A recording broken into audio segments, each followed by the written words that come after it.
आरोग्यमिच्छे परमं च लाभं शीलं च बुद्धानुमतं सुतं च धम्मानुबत्ति च अलीनता च अर्थस्य द्वारा प्रमुखा छलेते।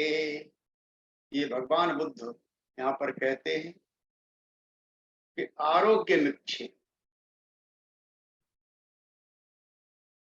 बहुत अच्छी गाथा है ये जहाँ तक कथाओं से आई है।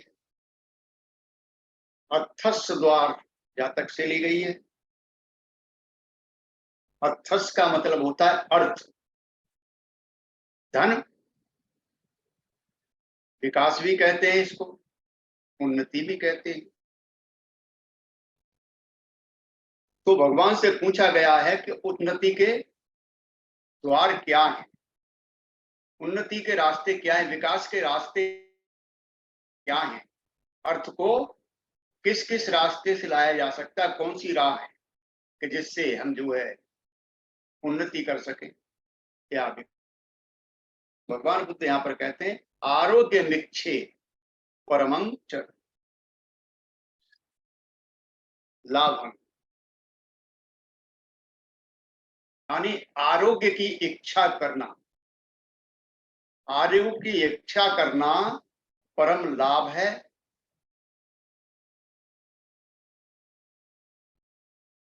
शीलं च बुद्धानुमतं सुतं च,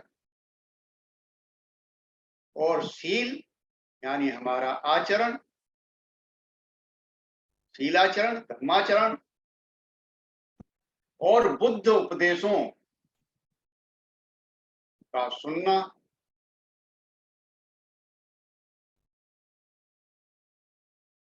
और हमें जो है धर्म का आचरण करना, धर्म को बलवान करना, धर्मानुबंधी धर्म में हमें स्थापित होना है। अलीनता यानी मलिनता से हमें दूर रहना है। तो ये 6 द्वार जो भगवान बुद्ध विकास के बताए। तो भाई और बहनों, एक बार भगवान बुद्ध श्रावस्ती में जेतवन में विराजमान थे, क्योंकि श्रावस्ती में भगवान बुद्ध काफी दिन उन्होंने वर्षावास किए, 25 वर्षावास जो है श्रावस्ती के किए हैं। आप जानते हैं, आप अच्छी तरह से परिचित हैं इन चीजों से, बताते रहते हैं बार बार। तो श्रावस्ती का एक वैभवशाली सेठ, बहुत वैभवशाली बस्ती थी, ये नगर था श्रावस्ती भगवान बुद्ध के टाइम का। आज भी अवशेष उसके बताते हैं कि उस समय ये कितना भव्य रहा होगा, कितना विकसित रहा होगा। और वहां का जो बुद्ध विहार है जेतवन, और उसके सामने पूर्वाराम, ये कितने विशाल रहे होंगे। कथा आपको पता ही है कि पूर्वाराम 18 करोड़ से बना था, 9 करोड़ के उसके ऑर्नामेंट थे विशाखा के, और 9 करोड़ उसने और डाले थे, 18 करोड़ से बना था उस समय। तो आज उसका क्या होगा। मन का आप है कि स्वर्ण मुद्राओं को बिछा बिछा के उसने वो जमीन खरीदी थी, और जितनी स्वर्ण मुद्राएं उसमें बिछी हुई थी उतना और डाल के उसने वो विहार बनवाया था जेतवन। तो आज भी विश्व में इतनी महंगी जमीन आपको नहीं मिल सकती जितनी महंगी अनाथ पिंडक ने भगवान बुद्ध के प्रवचन के लिए खरीद। तो उस नगरी का एक सेठ था, महाधनवान सेठ था, उसके यहाँ पर एक पुत्र पैदा हुआ होता है। और वो पुत्र जब 7 वर्ष का हो जाता है तो अपने पिताजी से एक सवाल पूछता है।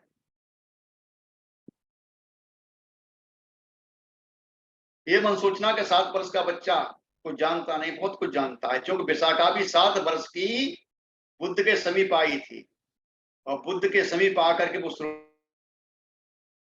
अपना 7 वर्ष में ही हो गई, 7वें वर्ष जो वहां उपासिका बनी थी। तो वो बहुत ही प्रज्ञावान था बच्चा, जागरूक। तो अपने पिता से वो जो है पूछता है कि अर्थ कुशल क्या है। उसने पूछा अपने पिता से कि मुझे अर्थ का द्वार बताइए, अर्थ का द्वार क्या है, अर्थ को ले सकते, वो द्वार बताइए। लेकिन उसका पिता नहीं जानता था कि अर्थ के द्वार क्या है। तो उसने सोचा कि बेटे ने प्रश्न तो बहुत सूक्ष्म किया है, इसका भाव भी कुछ और ही होगा, बहुत ही गंभीर होगा, मेरे बस की तो बात है नहीं जो मैं इस भाव को, इसका अर्थ बता सकूं, मैं का जवाब दे सकूं। तो उस समय वो जो है भगवान बुद्ध जेतवन में निवास कर रहे थे। उसने सोचा कि भगवान बुद्ध के पास इसका जवाब हो सकता है, क्योंकि वो भवाग्र से लेकर के अबीची नर तक का सभी का गति जानते हैं। कोई भी प्रश्न ऐसा नहीं है कि जिसे भगवान बुद्ध हल ना कर सके, या भगवान बुद्ध के पास इसका जवाब ना, क्योंकि भगवान बुद्ध को अनुत्तर कहा गया है। बुद्ध वंदना के अंदर आता है अनुत्तर। अनुत्तर का मतलब है सब सर्वश्रेष्ठ, परम, उनसे आगे कोई है नहीं। और आज भी पृथ्वी पर 2500 कुछ साल हो गए, 2565 साल के करीब हो गए, अभी भी भगवान बुद्ध के बराबर ज्ञानवान, जानकार और वैज्ञानिक अभी पैदा नहीं जैसे भगवान बुद्ध थे। तो वो जो है जब उत्तर नहीं मिला उसको, तो वो जो है अपने पुत्र को लेकर के शास्ता के पास जाता है, और शास्ता के पास खाली हाथ नहीं जाता,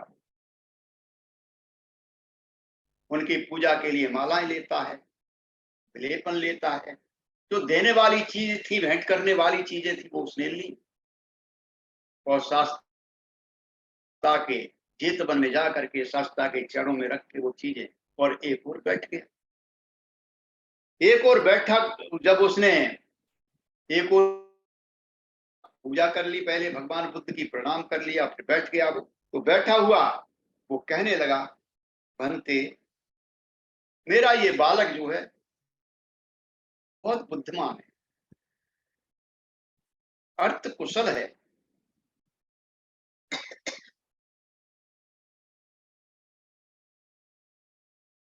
इसने मुझसे अर्थ के द्वार पूछे हैं, लेकिन मैं जानता नहीं हूं कि अर्थ के द्वार क्या है।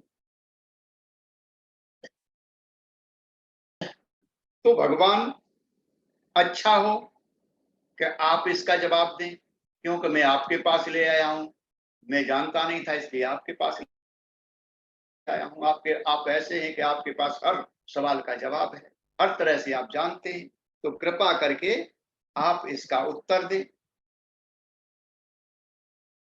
तो बुद्ध ने उस उपासक को जो है कहा, हे श्रेष्ठी, इस कुमार ने आज ही ये सवाल नहीं पूछा है, पहले भी ये सवाल पूछा है। आज ही ये सवाल नहीं पूछा है, पहले भी ये सवाल पूछा है, लेकिन ये जन्मांतर की वजह से मलिन हो गया है, और उसे उसका जो है सवाल का उत्तर याद नहीं रहा है। तो मैं आज इसको बताता हूं। तब भगवान बुद्ध ने ये गाथा कही थी। भाई और बहनों, गाथा बहुत गंभीर है कि आरोग्य मिक्षण परमं च लाभ। आरोग्य यानी शरीर और मन दोनों से स्वस्थ रहना, शरीर और मन दोनों से ही स्वस्थ रहना। अगर शरीर आपका स्वस्थ है, योग है, तो आप लाभ प्राप्त कर सकते, अपनी उन्नति कर सकते। जो अप्राप्त है, शरीर स्वस्थ है, जो आपको अप्राप्त है, जो आपके पास नहीं है, उसे कमा सकते हैं, उसे प्राप्त कर सकते हैं। स्वस्थ तो जो प्राप्त है, आपने कमाया हुआ, उसका भी आप उपयोग नहीं कर सकते, वो भी वैसा ही पड़ा रह जाएगा। आप उसका उपयोग नहीं कर सकते, उसका लाभ नहीं ले सकते। और आप जानते हो कि भगवान बुद्ध ने पद के अंदर भी कहा है, आरोग्य परम लाभ, आरोग्य परमा लाभा, यानी स्वस्थता जो है आपकी सबसे बड़ा लाभ है। इससे बड़ा लाभ कोई है नहीं। अगर आपका शरीर अस्वस्थ है तो कितना भी धन आपके पास हो, कितना भी वैभव आपके पास हो, सब बेकार है। इसलिए स्वास्थ्य जो है हमारा परम है, उससे अच्छा लाभ हमारा कोई हो नहीं सकता है। और जब हमारा शरीर स्वस्थ होगा तभी हम जो है, जो हमें प्राप्त नहीं हुआ उसको कमा सकते हैं, उसे प्राप्त कर सकते हैं। और जो हमारा प्राप्त है, जो हमने कमाया हुआ है, उसका अच्छा उपयोग कर सकते हैं। और इन दोनों लाभ, हम स्वस्थ हैं, हमारा शरीर स्वस्थ है, तो इन दोनों लाभों को हम प्राप्त कर सकते हैं, दोनों लाभों का हम जो है उपयोग कर सकते हैं, आनंद ले सकते हैं। तो भगवान बुद्ध यहाँ पर यही, आरोग्य विक्षेप परमंच लाभ, अगर आप जो है स्वस्थ हैं तो ये परम लाभ है आपके लिए। आगे कहते हैं परम लाभ, यानी सबसे बड़ा, जो शरीर स्वस्थ होगा तभी हम लाभ प्राप्त कर सकते हैं, सुख भोग सकते हैं। इसी तरह अगर हमारा मन कलेशित है, क्लेशों से पीड़ित है, तो जो हम अपने ध्यान द्वारा जो प्राप्त करना चाहते हैं वो प्राप्त नहीं हो। अब हमारा शरीर और मन दोनों को हमें स्वस्थ रखना, तो अगर हमारे मन के अंदर कलेश हैं, मोह है, लोभ है, द्वेष है, अज्ञान है, हाँ? मिथ्या दृष्टि है, असमंजस है, ये कलेश हैं, अगर ये हमारे मन के अंदर हैं तो ध्यान हम बैठते तो हैं लेकिन हमारा ध्यान नहीं लगेगा, उसको हम प्राप्त नहीं कर सकते। हम ध्यान तभी ले सकते हैं, तभी हम प्राप्त कर सकते हैं जब हमारा मन स्वस्थ हो, मन हमारा शांत होगा, सुखी होगा, हम ध्यान का लाभ ले सकते हैं और उसको भी प्राप्त कर सकते हैं जो हमें प्राप्त नहीं है। अगर हमारा मन स्वस्थ है तो हम वो ध्यान के गहराइयों में जा सकते हैं जो हमने अभी तक गहराइयां नहीं देखी। ध्यान से हम समापत्ति में जा सकते हैं, समापत्ति के रूप में जा सकते हैं, प्राप्त कर सकते हैं। और अस्वस्थ रहने पर अब प्राप्त लाभ और प्राप्त नहीं हो सकता। जो मिला है, जो हमने प्राप्त कर लिया है, अगर मन हमारा स्वस्थ नहीं है तो उसका भी हम उपयोग नहीं कर सकते, हो जाएगा, निष्प्रयोजन हो जाएगा, उसका कोई भी हमारे लिए लाभ नहीं होगा। अस्वस्थता से कुछ भी आनंद हमें प्राप्त नहीं हो सकता, परंतु स्वस्थ होने पर अब प्राप्त लाभ प्राप्त होता है और प्राप्त लाभ जो है सार्थक होता है। इसलिए आरोग्य पर सबसे पहले आरोग्य की इच्छा करें, सबसे पहले आरोग्य की इच्छा करें। मैं स्वस्थ हूं, मैं स्वस्थ रहूं, तभी उन्नति होगी। यह पहला जो है विकास का द्वार है। भगवान बुद्ध वहां पर कह रहे हैं कि ये पहला विकास का द्वार है। हमारा शरीर और मन से स्वस्थ रहेंगे तो हमारे लिए ये पहला द्वार है। फिर कहते हैं शीलन, आप सभी जानते हैं शील क्या है, पंचशील है जो आप यहाँ पर संज्ञान कर, आचरणशील होना या सदाचारी होना, शीलों का आचरण करना। हम अपने शीलों का विचार कर सकते हैं सील कब टूटते हैं, क्या हम प्रायश्चित करते हैं उसका? हम सीलों पर आरूढ़ हैं, हम मात्र पढ़ते ही तो नहीं है, हम आवाज तो नहीं कर रहे हैं। इस प्रकार से हमें अपने सीलों पर देखना होगा, हमें अपने सीलों को देखना होगा। पंचशील को हमें संकल्प के रूप में ग्रहण करना होगा। संकल्प करना होगा कि मैं कुछ भी हो जाए, भले ही मेरी जान चली जाए, लेकिन मेरा जो है सील टूटना नहीं चाहिए। बाबा साहब को आपने देखा है, बाबा साहब कहते हैं कि मेरे आचरण के ऊपर उंगली नहीं उठी, इसलिए ये लोग डरते हैं मेरे से। तो जब हमारा आचरण ऐसा हो जाएगा तो हम क्या हो जाएगा, इससे हमारा लौकिक बर्ताव ज्ञात होता है। ये हमारे लिए जो जिस समाज में हम रह रहे हैं उस समाज में हमारा बर्ताव का पता चलता है कि हम किस प्रकार के हैं, हमारे व्यवहार का पता चलता है, दिखाई देता है। जो व्यक्ति अपने सीलों को मजबूत करता है, उनको पक्के करता है, सीलों का हमेशा अवलोकन करता रहता है, सीलों का आचरण करता रहता है, उसकी गति देवतुल्य बताई गई है। हाँ, देवतुल्य बताई गई है। जो सीलों का आचरण करता है जो व्यक्ति, वो जो है देवताओं के समान होता है। क्या देवता जा रहा है, कितना सीधा आदमी, देखो कितना भला आदमी है, ये उसका यश होता है। तो इस प्रकार से भगवान बुद्ध वहां पर कहते हैं कि ये जो है दूसरा द्वार है। सील का आचरण करना जो है अर्थ का दूसरा द्वार है, विकास का दूसरा द्वार है। फिर आगे कहते हैं बुद्धानुमतं, मत का मतलब है उनका ज्ञान, बुद्धों का ज्ञान, बुद्ध का जो है उपदेश, उनके विचार या गुणियों के दर्शन और हमारे गुरुओं के उपदेश जो उपयोग करने लायक हैं, उन्हें हमें देखना है, उनको अंगीकार करना है। तो हम यहाँ पर क्या करने आते हैं, यही करने आते हैं, बुद्ध के गुणों का संगायन होता है। आजकल हमारे आनंद ब्रह्मचारी नागरत्न जी बहुत अच्छी तरह से संगायन कर रहे हैं, उनका एक एक गुण को उनको बता रहे हैं। तो उन विचारों को हम अंगीकार करते हैं, अपने को उसमें समाहित करने के लिए तैयार होते हैं।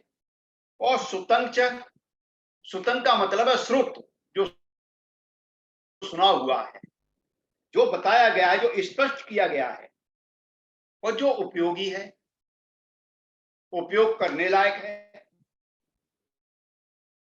ये तीसरा अर्थ, ये चौथा अर्थ निहित है।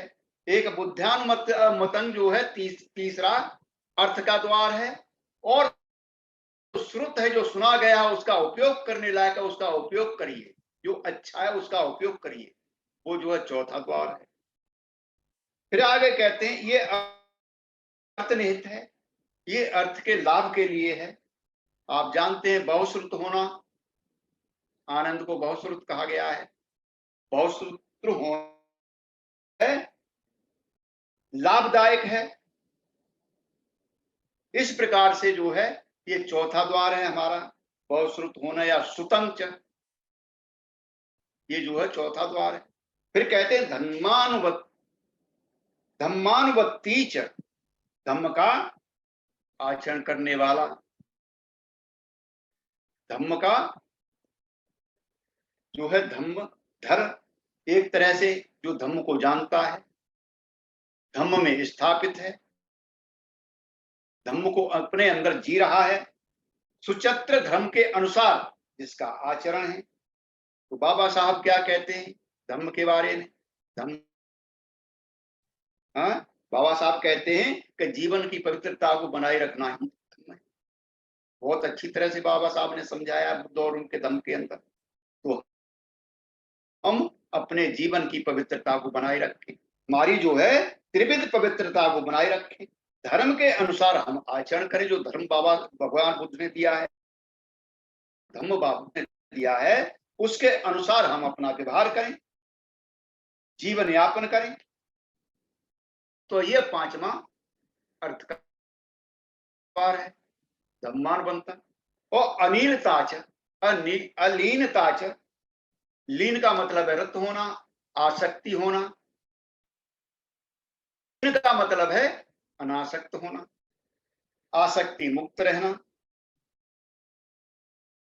लीनता का मतलब मलिनता भी होता है, नीचता होता है।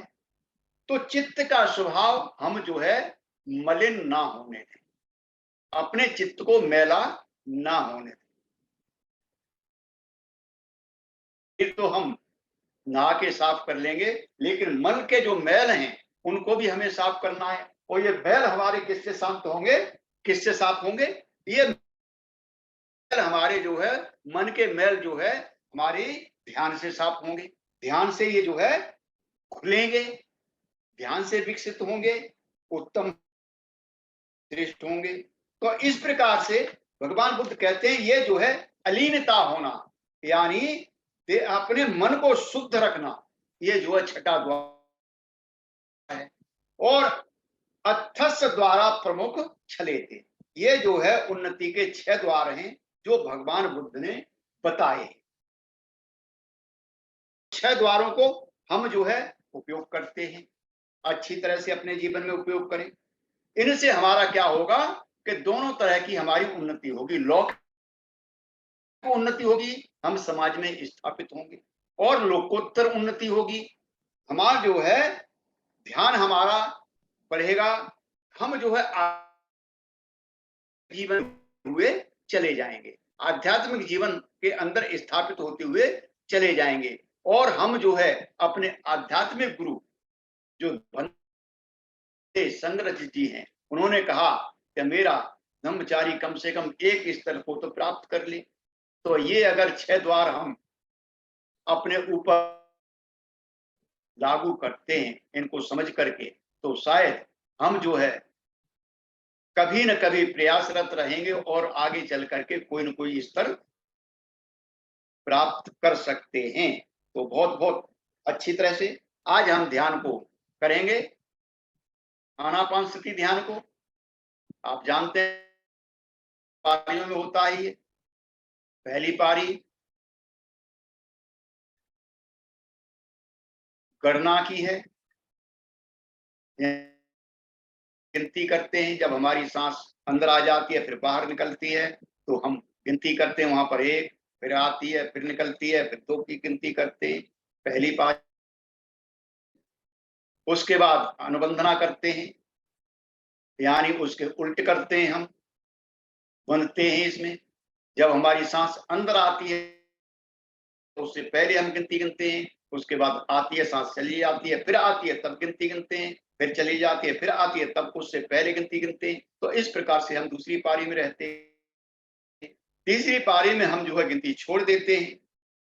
तीसरी पारी में हम सिर्फ सांस को देखते हैं, हमारी सांस आ रही है, जा रही है, आ रही है, जा रही है, कहाँ तक आ रही है, कहाँ तक जा रही है, इसका हम देखते रहते हैं। जिस तरह से झूले पर बच्चा रख दिया जाता है, झूला इधर चलता उधर चलता झूलता रहता है, इस तरह से हम अपने मन को चलाते रहते हैं। और अंतिम पारी में हम क्या करते हैं कि सांस को एक बिंदु पर हम देखते हैं। वहां पर क्या करते हैं, अगर हमें इस बिंदु नहीं मिलता है, कोई हमें पॉइंट नहीं मिल रहा है, तो हम क्या करते हैं, उसे सांस हमारी जो आ रही है वो ठंडी है, जा रही है वो गर्म है, इसमें अंतर हम देखते रहते हैं, उसके अंतर को हम विभाजित करते हैं। तो इस प्रकार से हम 4 पारियों में जो है शक्ति ध्यान करेंगे। तो हम अपने ध्यान के लिए आगे चलेंगे। उससे पहले मैं अपनी वाणी को यहीं पर विराम देता हूँ।